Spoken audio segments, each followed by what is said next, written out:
इमरान खान साहब ने कहा था कुछ अर्सा पहले कि उनको बार बार पेशकश की। कभी कहा जाता है पाकिस्तान से बाहर मुंतकिल कर देते हैं, कभी कहा जाता है बनीगाला मुंतकिल कर, कभी कहा जाता है कि आपको जनाब आज़ाद देते हैं। बार बार इमरान खान साहब को डील ऑफर की जाती है और इमरान खान इनकार कर देते हैं। आज से कुछ अर्सा पहले मोहसिन नकवी ने इमरान खान साहब को मुखातिब करते हुए ट्वीट किया था कि इमरान खान साहब बताएं आपको किसने डील ऑफर की है। कोई आप डील ऑफर नहीं की और बड़ी बड़ी बातें कर गया मोहसिन नकवी उसी एक ट्वीट के अंदर। लेकिन आज मोहसिन नकवी जिन पार्टियों का ढूंढे मिन्नत है या जिनकी वजह से मोहसिन नकवी आज सेनेटर बना हुआ है, उनके अहम तरीन रहनुमा वफाकी वजीर तारक फजल चौधरी साहब ने स्टेटमेंट दे मोहसिन नकवी को झूठा साबित कर दिया, इमरान खान को सच्चा साबित कर दिया। तारक फजल चौधरी साहब एक टॉक शो में बात कर रहे थे, असमा शरादी साहिबा का टॉक शो था, उनके साथ वैस अहमद साहब मौजूद थे, मुस्तफा नवाज खोखर साहब भी मौजूद थे। उन्होंने कहा कि तहरीक इंसाफ दरखास्त देकर इमरान खान साहब को बनीगाला मुंतकिल करवा ले। तहरीक इंसाफ दरखास्त दे, इमरान को बनीगाला मुंतकिल कर देंगे। हम पहले भी पेशकश कर चुके हैं, इमरान खान ने अभी तक दरखास्त नहीं दी। वफाकी वजीर तारक फजल चौधरी साहब ने नवाज शरीफ साहब को अस्पताल पहुंचाना हो तो ये घुटनों पे बैठ जाते PMLN वाले, पाकिस्तान से बाहर पहुंचाना हो तो 50 रुपए के स्टाम्प पेपर के ऊपर निकाल देते थे। हमेशा नवाज शरीफ ने डील की है, आसिफ जरदारी ने डील की है, लेकिन इमरान खान डील नहीं करना चाहते। वो अपनी जात के लिए डील नहीं करना चाहते। वो कहते हैं एस्टेब्लिशमेंट आए बैठे बात करे, उन्होंने निकलना कैसे, हम इलेक्शन करवा के पाकिस्तान खुद संभाल लेंगे। तो एक्चुअल तो मामला यह है कि एस्टेब्लिशमेंट के कब्जे से पाकिस्तान के लिए हुकूमत चाहे बाद में किसी की भी आ जाए। अभी मकबूलियत अगर PTI की है तो एक हुकूमत उनकी बन जाएगी, अगर डिवर करेंगे तो दोबारा बनेगी पीपल्स पार्टी की या PMLN की बन जाएगी। ये ऑब्वियस है, पॉलिटिकल पार्टीज एक बाद एक हुकूमतें बनाते रहते हैं। प्रॉब्लम यह है कि एस्टेब्लिशमेंट का कोई सियासत में किरदार नहीं होना चाहिए, लेकिन बदकिस्मती से वो सियासत में किरदार अदा करते हैं।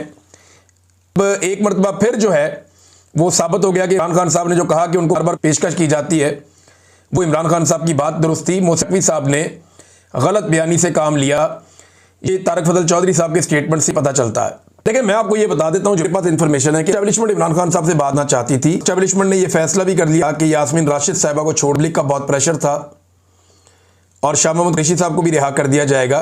EVM हो रहे थे जिन्हें आप कॉन्फिडेंस बिल्डिंग मेजर्स कहते हैं, चीजें चल रही थी मई से पहले। लेकिन मई में जब इंडिया और पाकिस्तान का हरका हुआ, उसमें पाकिस्तान को कुछ जो फायदा हुआ तो मिलिट्री एस्टेब्लिशमेंट को थोड़ी सी ऑक्सीजन मिली पब्लिक में। उन्होंने वो फैसला अपना तब्दील कर दिया, जहां पे वो उस वक्त पाकिस्तान के इंसाफ की मिन्नतें कर रहे थे, बातचीत करने के लिए रास्ते निकालने की बात कर रहे थे। मैं आपको बताया भी था एक ब्लॉग में कि मुझे तक राब्ता करके एक दो लोगों ने यह दावा किया कि जनाब बड़ी जल्दी हालात ठीक हो जाएगी, एस्टेब्लिशमेंट अपने आप को सियासत से अलग कर लेगी। मैंने उस व्लॉग में भी ये कहा कि जब तक ये नहीं कर लेंगे तब तक यकीन नहीं करना चाहिए, कहानी यही होती है। लेकिन फिर जब इंडिया और पाकिस्तान का हरका हुआ, इन्हें थोड़ी सी ऑक्सीजन मिल गई पब्लिक के अंदर, पब्लिक के अंदर इनकी गेम बेहतर होगी, तो इन्होंने साथ ही कहा जी नहीं, कोई मुज़ाकरात नहीं, कोई चीज नहीं, और ये पॉइंट ऑफ नो रिटर्न पे वापस पहुंच। लेकिन अब दोबारा से उनके हालात पतले होना शुरू हो गए हैं। आजकल खबरें ये दी जा रही हैं या दिलवाई जा रही हैं, लेकिन खबरें आ रही हैं, खबरें ये दी जा रही हैं कि हुकूमत और एस्टेब्लिशमेंट में कुछ प्रॉब्लम्स क्रिएट। एस्टेब्लिशमेंट के जो करीबी लोग हैं जैसे कि मोहसिन बेग साहब हैं या इस तरह के और कोई सहाफी हैं, अब हुकूमत के ऊपर खास तौर पे पंजाब हुकूमत पे और इधर उधर तनकीद करना। मोहसिन बेग साहब का अपना एक प्रॉब्लम यह है कि उनके जो तीफी भट्ट का कत्ल हुआ, इसने जो उन्हें कत्ल किया वहां पे आवराए अदालत, आवराए कानून, तीफी भट्ट का बड़ा लाहौर में नाम है, बहुत सारे हवालों से लोग जानते हैं। एक जो लाहौर का पूरा एक अंडरवर्ल्ड है, इस तरह के लोग हैं। अब भी बहुत सारे लोग थे, इनकी दुश्मनदारियां पुरानी चलती, मुख्तलिफ किस्म के मामला इनके पेंडिंग है, बहुत सारे मुकदमात इनके ऊपर हैं, इनके खालिफीन के ऊपर भी हैं, खानदानी दुश्मनियां भी चल रही हैं। तीफी भट्ट ने नवाज शरीफ वगैरह को बड़ी रिपोर्ट भी माजी में की हुई है और मोहसिन बेग साहब के इन लोगों के साथ अच्छे, हो सकता है उनको उस बात का भी गुस्सा ये जाती हुई है। लेकिन जनाब मोहसिन बेग साहब और दीगर जो कई सहाफ़ी वो अब हुकूमत पे तनकीद कर रहे हैं, रुकी हुई थी वो तनकीद, पहले नहीं हो रही थी। लेकिन इसका मतलब हरगिज़ ये नहीं लेना चाहिए कि आसिम मुनीर साहब नवंबर घर जा रहे हैं, ये मेरे ख्याल में बदल वक्त होगा। नवाज शरीफ के बारे में आप कोई प्रेडिक्ट तो नहीं कर सकते। नवाज शरीफ का प्रॉब्लम है वो अपने अलावा किसी और को ताकत के किसी ओहदे के ऊपर बैठा हुआ नहीं देखता। नवाज शरीफ के लिए ये बर्दाश्त करना भी बहुत मुश्किल है कि मेरा भाई वजीर आज़म पाकिस्तान बना हुआ और मैं क्यों नहीं। इनका शरीका भी होता है ना, लास्ट टाइम जब बनाना था तो शाहिद खान अब्बासी को बना दिया था नवाज शरीफ साहब को नजरअंदाज किया। ये एक नवाज शरीफ साहब का प्रॉब्लम तो है, वो किसी जर्नैल को, किसी सियासतदान को अपने से ऊपर नहीं देख सकते, उन्हें मुकम्मल ताकत पसंद है। दूसरा एक और चीज भी आपको ध्यान में रखनी पड़ेगी कि मौजूदा जो आर्मी चीफ, इसने ट्रंप के साथ अच्छे ताल्लुकात। एक बात और भी देखें कि जो GISI है उसे एक्सटेंशन मिल की है पाकिस्तान में।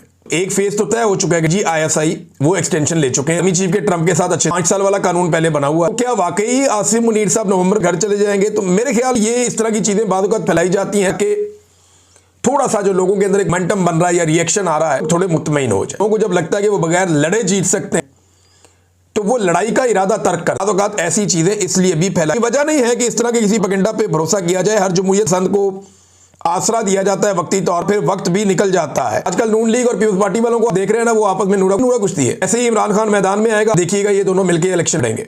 ऐसे ही इमरान खान मैदान में आएगा, देखिएगा ये इकट्ठे हो जाएंगे, ये इमरान खान के दुश्मन बन जाएंगे और ये एक साथ मिलकर इमरान खान को मारेंगे।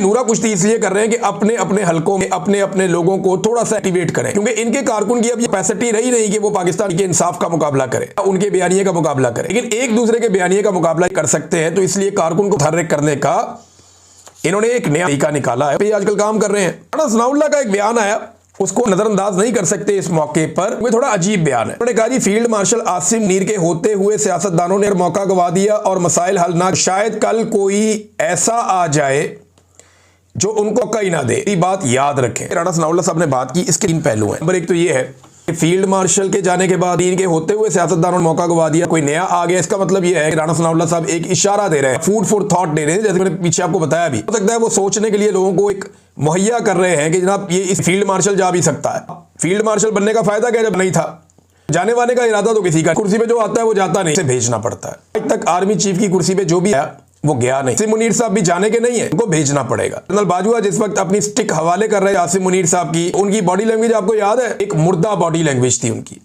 कोई धक्के दे के चला रहा है, जाते हुए कोई भी खुश नहीं होता, सब नाराज होते हैं, सब परेशान होते हैं। तो आसिम मुनीर साहब ने भी जाना भी, इनको भेजना पड़ेगा। जो भी आर्मी चीफ होता है वो ऐसे ही होता है, वो ये इशारा दे रहे हैं कि शायद ही चले जाएं और कोई और आ जाए, लेकिन साथ ही वो ये कह रहे हैं कि सियासतदानों को मिलकर बैठकर बात करनी। देखिए जब भी कभी गर्मियां आती ना तो हुकूमत मुकर जाती है, हमने कोई मुज़ाकरात नहीं करने, क्योंकि गर्मियों में तरीके ही नहीं। देखें कि अप्रैल, मई, जून, जुलाई, अगस्त, सितंबर तक हुकूमतें घास ही नहीं डालती हैं अपोजिशन को।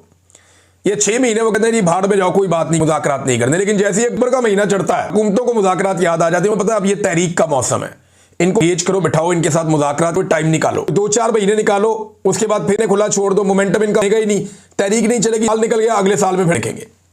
हुकूमत का पाकिस्तान के अंदर नॉर्मली मौसमों के साथ है, बड़ा शदीद मौसम है, चारों मौसम शिद्दत के साथ होते हैं। ये एक हिकमत अमली होती है, हो सकता है राणा सनाउल्लाह साहब की हिकमत अमली हो। पर एक और है नादरीन, और वो इमरान साहब से जेल में मुलाकातों की लिस्ट दी गई है। आज मुलाकातों का दिन है, मुलाकात करवा दें तो ठीक है, वरना अदालत में केस भी चला हुआ है, देखते हैं अदालत किस तरह का इंसाफ देती है। ऐसे तो इमरान खान साहब को डोगर कोर्ट इंसाफ नहीं मिलता। बहरहाल सुहेल अफरीदी साहब का, जुनैद अकबर साहब का, मीना खान अफरीदी का और दीगर 2 रहनुमाओं का नाम दिया गया है। वो हार्डलाइनर्स हैं जो इमरान खान साहब को मिलना चाहते हैं। देखते हैं कि इमरान खान साहब से मुलाकात करवाई जाती है या नहीं करवाई जाती है। मामला अदालत में जाता है, अदालत कुछ कर पाती है नहीं, क्योंकि अब एक सिपाही जो है वो अदालती अहकामात को अपने जूते की नोक पर, ये एक दफा नहीं कई मरतबा हुआ। इमरान खान साहब ये कहते हैं और उनकी यहाँ एक कर्नल बैठा हुआ है और वो कंट्रोल करता है। नादरीन, जुनैद अकबर साहब ने एक इशारा दिया और उन्होंने कहा जी कि हम दोबारा एहतजाज में हमने जाना है, हमें जाना पड़ेगा एहतजाज में। रास्ता नवंबर में हम दोबारा इस्लामाबाद का कर सकते हैं, हमारे पास ऑप्शन ही क्या है। अब आप सियासी सरगर्मियां नहीं करते, FIRs काटते हैं, हमारे पास कोई स्पेस नहीं है। हमारे वोटर जब मिलने आते हैं तो वो इमरान खान का पूछते हैं